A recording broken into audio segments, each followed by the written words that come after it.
on the roadway. I hear chickens rustling throughout the plants. I hear birds chirping, gates clinging. I feel the wind on my skin, and I hear the roar of airplanes.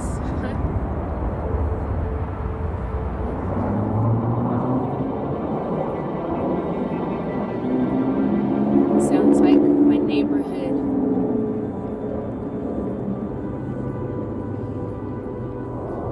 I feel like I'm at home.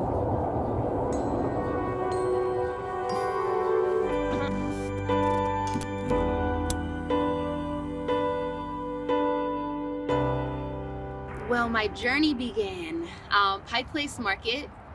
My friend and I decided that we wanted to do culinary herbs. I slowly got tired of the tourist scene, the idea of selling some overpriced something to someone just because they're coming to Seattle and they want something that says Seattle on it. So really, I think just capitalism in general. I got hit with the capitalism sting and it was like, ow! You know, I didn't really like being a part of it. So to me, agriculture has been under assault for Black and Brown communities for so long that it has been something that we've disregarded as something that we don't want to do. So now when I look at commercial agriculture, it's filled with white folks, and there's not an opportunity for us to have a footprint. 95% of commercial ag are white farmers. It's crazy. So I wanted to devote more of my time to inspiring my community. Yeah, so we usually put like peppers and tomatoes, hot crops on this side. Growing plants and being able to just see them thrive to me is just, it's just reminiscent of, you know, the characteristics that I want in my own life. The calm and peace that I found doing this work, I wanted to share that. Like more than anything, it's like, if you knew what soil could do, it's not just a blemish on your pants or your shoes anymore. Like, this is life. No. I feel like we should be able to grow everything at home and cook at home. Yes. So that's ultimately like why I'm here. I want to connect with people who also feel that way. Yes. Because, yeah, there's times where it's like, it's not at the store.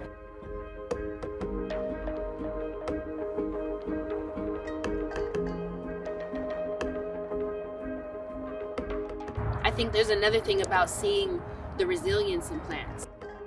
For me, it's important to have, you know, a space in the urban community where we can still call home. It's definitely important to have agriculture, local. So really, we're right smack dab in South Seattle.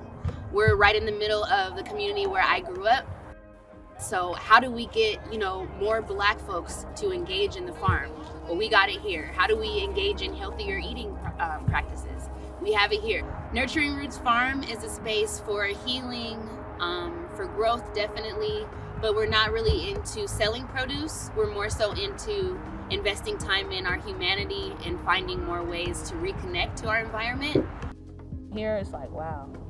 You get to breathe in like really good air with all the plants. You know, before I came to Nurturing Roots, I was blind to everything. Like, I'm not looking for a food desert or a food swamp. I also learned about, you know, sustainability, being able to grow my own food. Yeah, I love that because I have not went anywhere else where they've willingly taught me these things, you know. For me, owning land is very important, specifically in this community, because the cost of living is going up like crazy, and often folks of color in Seattle are not getting the chance to own big plots of land, and especially not focusing on growing food. Agriculture has been shunned in the community because I think since I've grown up, my association has been focused on slaves. It's like, wait a second, these are folks that have actually been, you know, harnessing everything that the community needs to survive. Like, we've been the healers, we've been the practitioners and making sure that the agriculture is taken care of. But we have the resource of our humanity.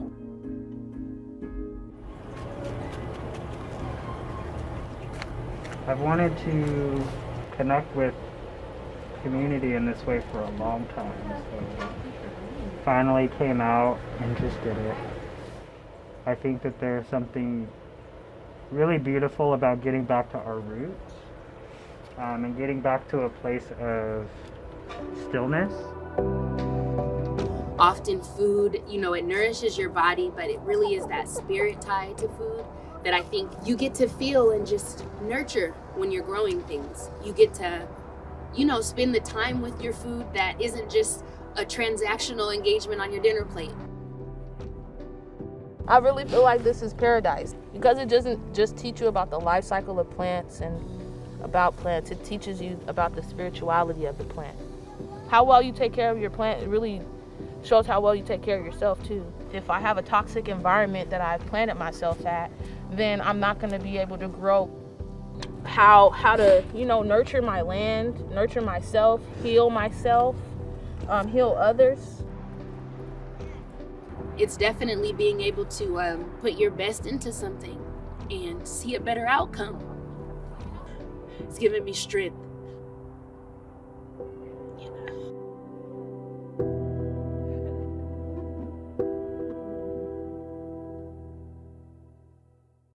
Going against an oppressive system, it is a form of activism. Agriculture has always captivated me, I think.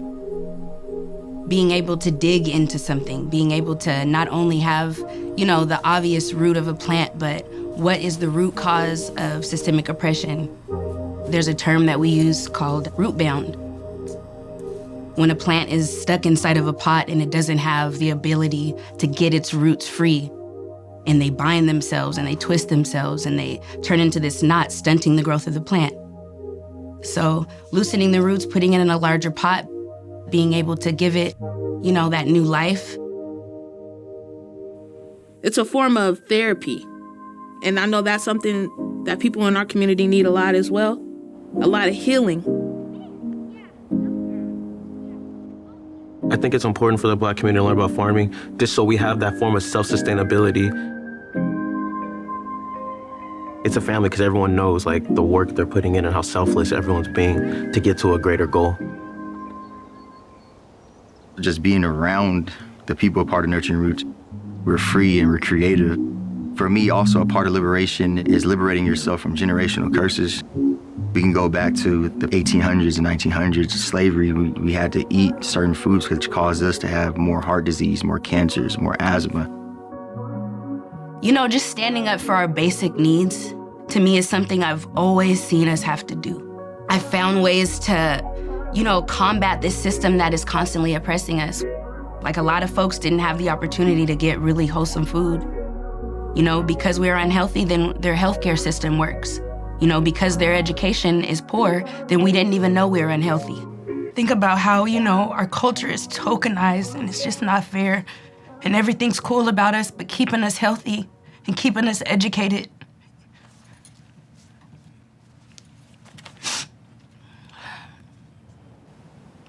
When I'm able to do this work, people just tell me that it touches them in a place they haven't been touched in a while, When little girls ask me, who's your boss here? And I say me, it's like, that's why.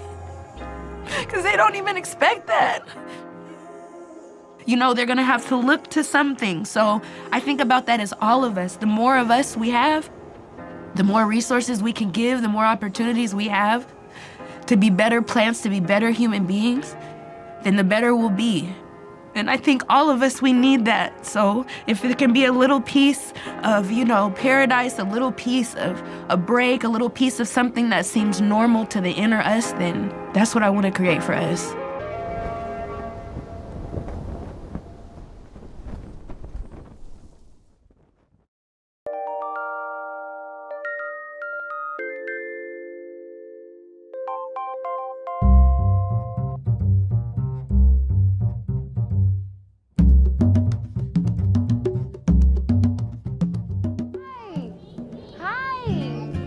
You came to the farm. Yes, you're here. I see. Hi, Spider-Man. You came to the farm. My name is Naima Clark. I'm executive director at Nurturing Roots Farm on Beacon Hill in South Seattle, and I like to call myself the farm queen.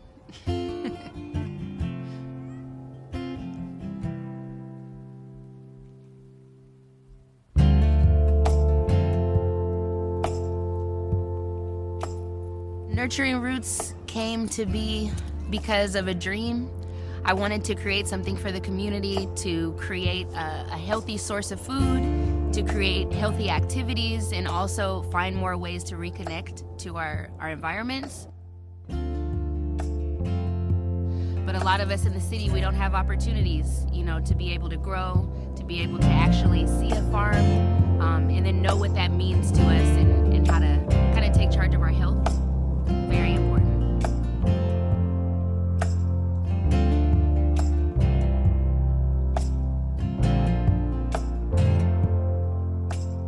So through doing a lot of community justice organizing here at the Black Power Epicenter, I was able to acquire this plot, but it was an old pea patch for a number of years. I think about 15 years it had been just growing and overgrowing really with a lot of invasives.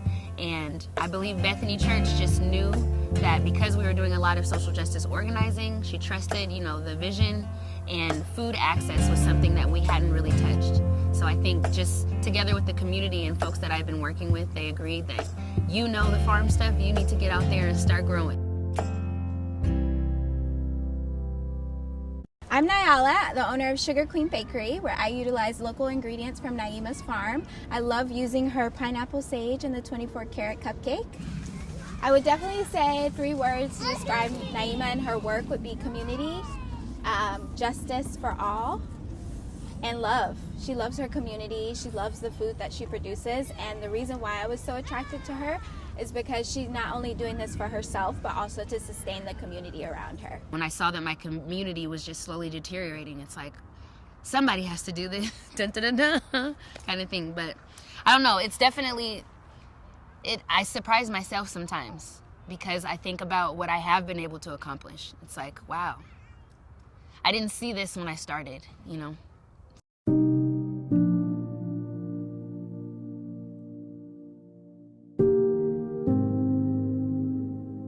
So when I was 17, I was incarcerated. I had to plead guilty because I had a public defender. Unfortunately, I couldn't afford a lawyer. I had already pled guilty, and I was just kind of waiting for my sentencing. And through that time, I turned 18. And so once I turned 18, they refiled, and it was an adult offense, which turned into a robbery too. So second-degree robbery is a felony.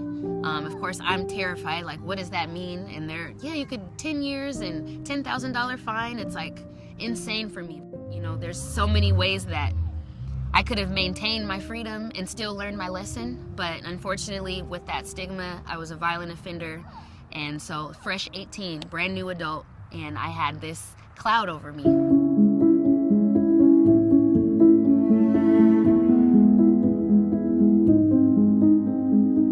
Part of this was a lot of people going out on a limb, even myself. It's like, I didn't know how to be a farmer. I for sure didn't know how to be an executive director for a nonprofit, but because people pushed me, I think being able to see people that looked like me leading the charge for social justice organizing, and really Reverend Angela just saying, hey, we'll tack it on your rent, don't pay anything extra, you guys can do it. So for me, that's where it started, and it's just continued to grow.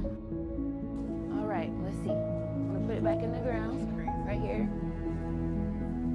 One of the things that Naima is doing is bringing the community together through urban farming. She's teaching a lot of people about growing and sustainability, food justice, and what people can do in their own backyards. I've seen her go and install gardens with people and their children. So she's gotten the whole community really passionate about growing and food justice. So I really appreciate the work that she's doing. She's even impacted my family. Definitely planted a seed of passion about growing and agriculture. And so I think that that has really rippled through the community of South Seattle.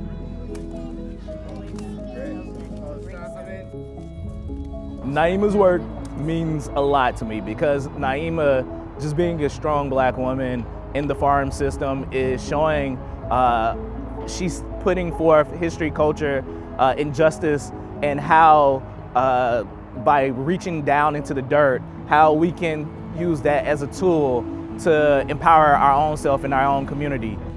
A young girl came up and asked me for my autograph. And for me, of course, I was in theater forever, so I used to practice my autograph all the time.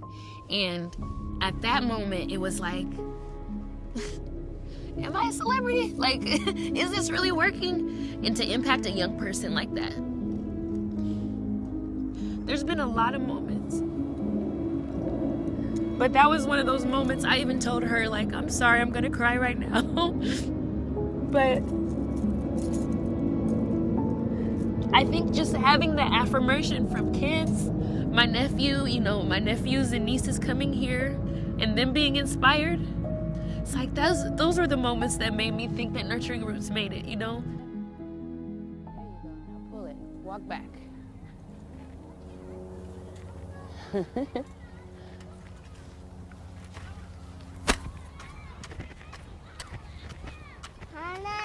Yep. Social justice prevails by those most affected being incorporated into that solution. But I know there's a lot of ideas that just say, you just need someone to show you the way. It's like, no, we need to show you what works for us.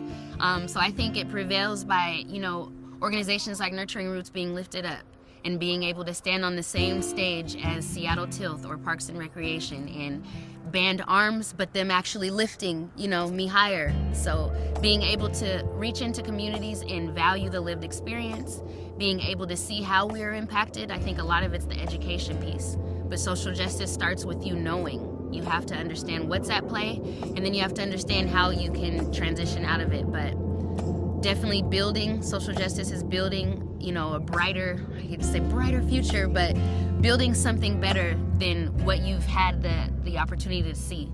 Like, a lot of us don't know what it looks like to be a Black farmer, so I had to make it work, So a lot of times you have to know that you may not see it, but it needs to be done, and you know how to do it, so just do it. Trust that instinct.